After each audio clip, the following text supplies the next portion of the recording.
Hello, good morning. It's good afternoon. It's World Economy, and my name is Vladinukem. In world economy, identities have come from different angles, and we'll be looking at all of these possibilities amid the tariffs from Donald Trump. One of those conversations begins with U.S. tariff as it impacts 48.2 billion US dollars of Indian trade. We begin from there.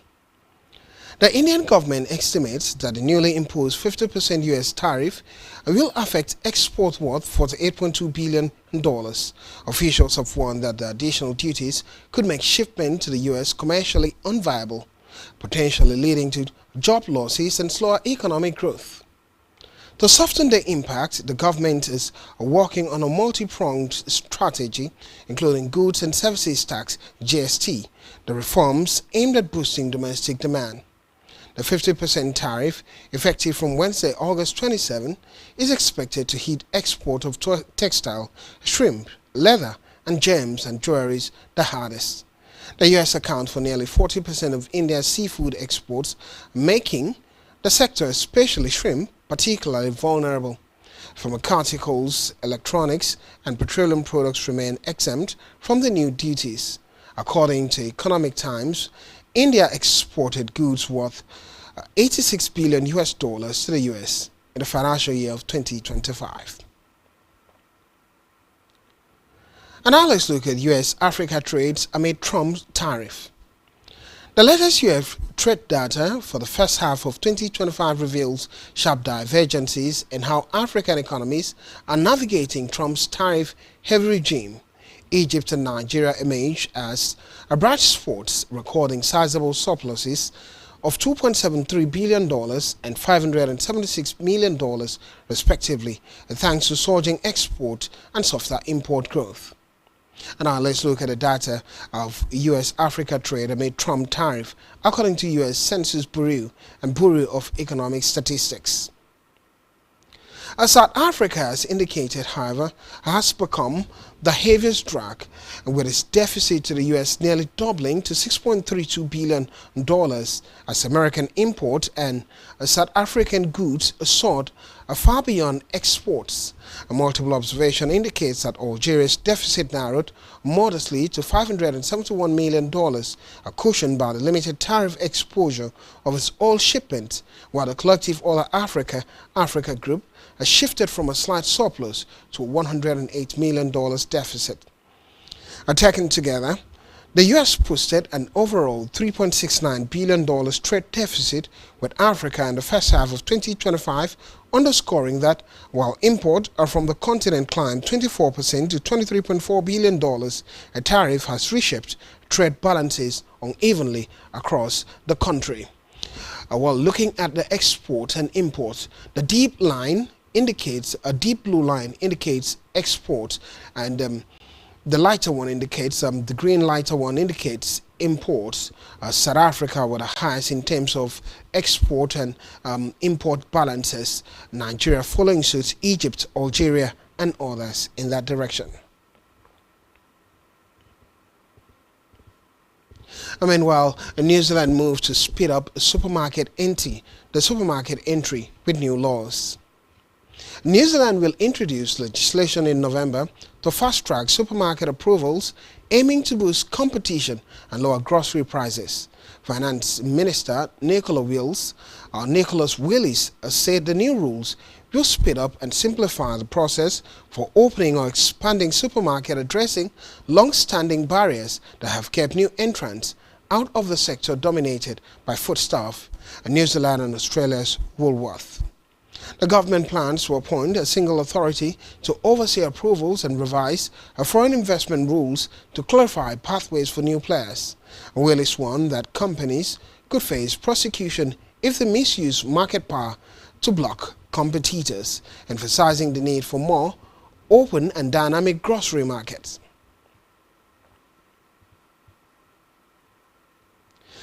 Meanwhile, African countries would launch satellites in orbit will be looked upon.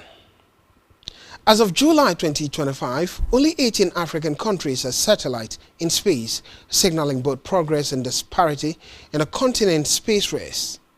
Egypt leads with 14 satellites, closely followed by South Africa with 13, reflecting their long-standing investment in aerospace research and defense technology. And now let's look at the data from indicating Africa's countries with satellites in orbit according to Space Hub Africa. Nigeria and Algeria, according to the data and statistics, and Morocco make up the second tier with 7, 6, and 5 satellites respectively, while countries like Kenya, Rwanda, and Ethiopia are gradually building capacity through smaller launches, often supported by international collaboration.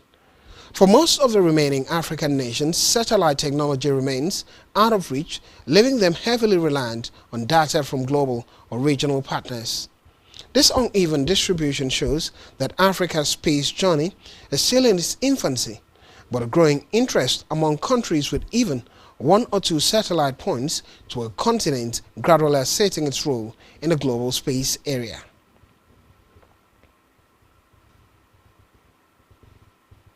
And now to Malaysia, as Malaysia seeks to avoid standard risk level under EU law. Malaysia has contingency plans to safeguard its competitiveness in European markets as it seeks to avoid being classified as a standard risk country under the EU's new deforestation rules, the Commodities Ministry said on Tuesday, and currently Malaysia alongside Indonesia and Brazil falls under the EU standard risk category, requiring 3% of shipment to undergo inspection compared with lighter checks for low-risk countries. By contrast, high-risk nations such as Belarus, Myanmar, Russia and North Korea face the strictest compliance. The EU's deforestation regulation set to take effect in December will apply to key commodities including soy, beef, palm oil, wood, cocoa and coffee, as well as products like leather, chocolate and furniture. The ministry noted that if Malaysia cannot secure low-risk status, it will engage with exporters to ensure compliance and work to meet EU's qualitative assessment criteria, stressing the current classification relied on old data. Meanwhile, Norway jobless rate drops to 4.5% in July. Norway's seasonal adjusted unemployment rate fell to 4.5% in July 2025 from an upwardly revised 5.5% in June, which had marked the highest level since May 2021. The number of unemployed persons dropped by 33,000 from a month earlier to 136,000. Meanwhile, the employment rate ticked down to 69.5% from an 8-month high of 70% in June, as the number of employed individuals fell by 19,000 to 2.89 million. The labor force participation rate dropped to 72.7% in July from an over 16-year high of 74% in the previous month. Moreover, the youth unemployment rate, which measures the number of job seekers aged 15 to 24, declined to 13.7%, down from a record high of 15.9% in June. Now back to U.S. import from Africa as it surged 24% to $23.4 billion in the first half of 2025. U.S. imports from Africa grew significantly in the first half of 2025, reaching $23.4 billion, a 23.6% jump from the $18.9 billion recorded in the first half of 2024. Data indicating U.S. import from Africa surged 24% as earlier stated, and moving according to U.S. Census Bureau and Bureau of Economic Analysis. Let's look at the data. This surge comes despite the backdrop of Trump-era tariff, suggesting that the U.S. demand for Africa products has proven resilient. The growth highlights Africa's expanding role as a trade partner, with some countries outperforming others in their export contribution.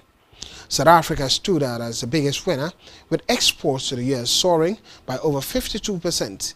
Egypt also saw a healthy 14.8% rise in its exports, while the other African economies collectively recorded a 23.5% boost. However, the picture wasn't entirely positive as Algeria posted declines. And now to Thailand, as monetary policy should remain accommodative. BOT minutes. A Thailand monetary policy should remain accommodative to support the economy, and easing would would not significantly increase financial stability risks. The minutes of the Bank of Thailand BOT August 18 policy meeting showed. On Wednesday, at the same time, it was important to ensure macro-financial stability while taking into account the limited policy space at the meeting. The Monetary Policy Committee voted unanimously to cut the one-day repurchase rate by 25 basis points in a near three-year low of 1.5%.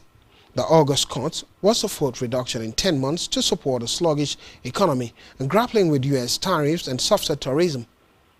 The central bank expects the economy to grow by around 2.3% in 2025 and 1.7% in 2026, down from 2.5% in 2024.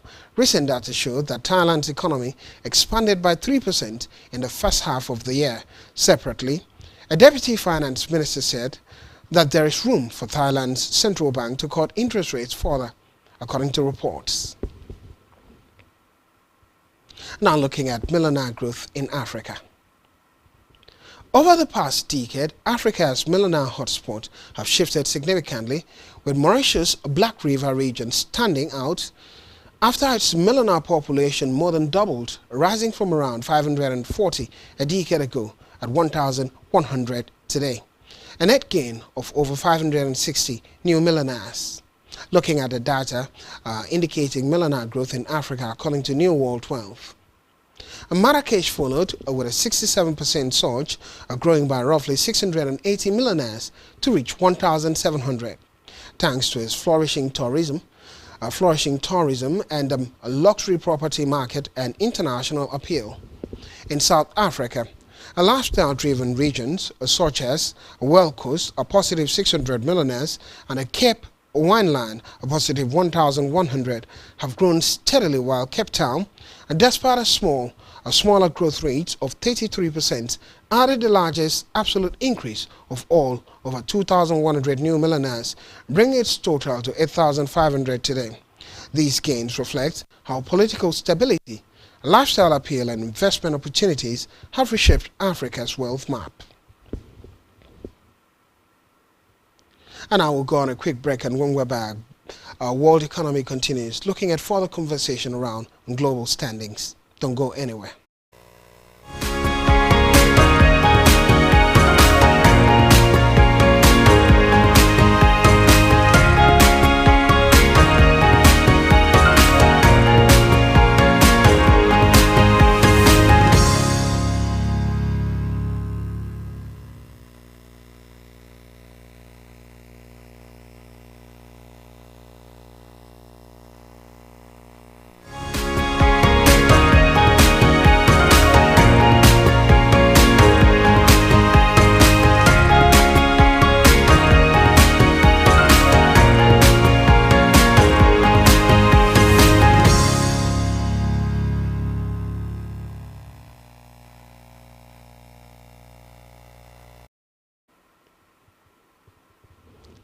Welcome back. It's still World Economy. My name is Blyden Kim, and now let's look at the world's black billionaires.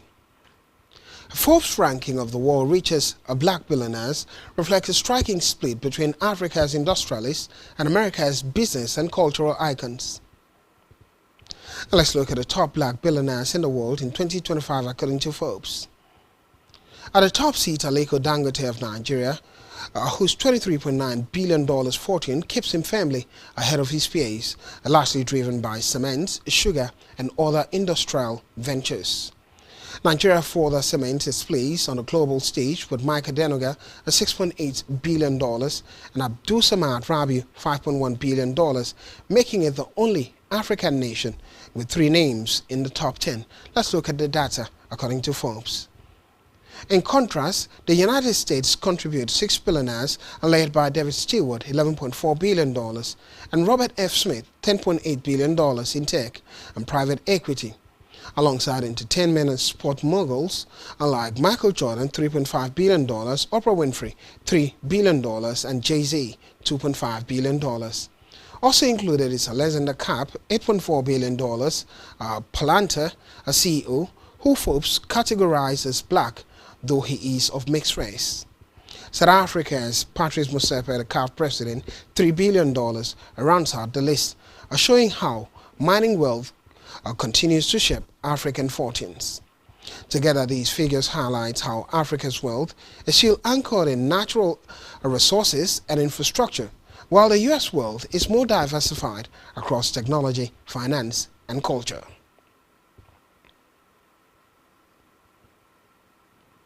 Apologies for not having that view. And now let's talk about the French unemployment as it rises to 4-month high in July. The number of registered unemployed in mainland France rose by 52.9 thousand to 52,900 rather to 3.03 million in July 2025, marking the highest level in 4 months. Increases were broad-based across all categories, including the core age population at 25,800 to 1.742 million. Those aged over 50 at a positive 7,998,000, and those under 25, 19 plus, in that direction are gaining to 4,903,300. On a year-on-year basis, the number of registered unemployed individuals rose by 216,200. And now looking at South Africa's smartphone market share. South Africa's smartphone market share is overwhelmingly dominated by Samsung, which captures more than 1 in every 2 devices used in 51.54%. Apple trails far behind with 17.61%, reflecting its strong appeal among higher-income consumers, but limited overall penetration. Looking at the table or the charts indicating South Africa's smartphone market, the share stats counter global stats reports. Huawei, despite facing global restriction, maintains a solid 10.03% share, showing resilience and brand loyalty in the market. Other players like Honor 4.72%, and Xiaomi 3.8%, and Oppo 3.09% are gaining grounds, but remain relatively niche. Meanwhile, budget brands such as Tecno 1.15% and Itel 0.77%, which perform well elsewhere in Africa, have minimal presence in South Africa, including a market tilted more towards a premium and mid-range smartphones than ultra-low-cost options. And out to Bulgaria, looking at tourism in Bulgaria, tourist arrivals are up 5.6% in July. The number of tourist arrivals in Bulgaria rose by 5.6% year-on-year to 2,004 in July 2025, following a 3.1% drop in the previous month. An increase in the trips with all observed purposes were registered. The EU constituted 54.6%. Looking at the standings from Romania 28.1%, followed by Germany 16.7%, Poland 9.6%, and Greece 8.6%. Meanwhile, arrivals from other European countries accounted for 37.2% of the total, mainly from Turkey 41%. Well, there's a much we can look at in world economy today. Thank you for being a part of it. My name is Bladron Kim, and thank you for watching.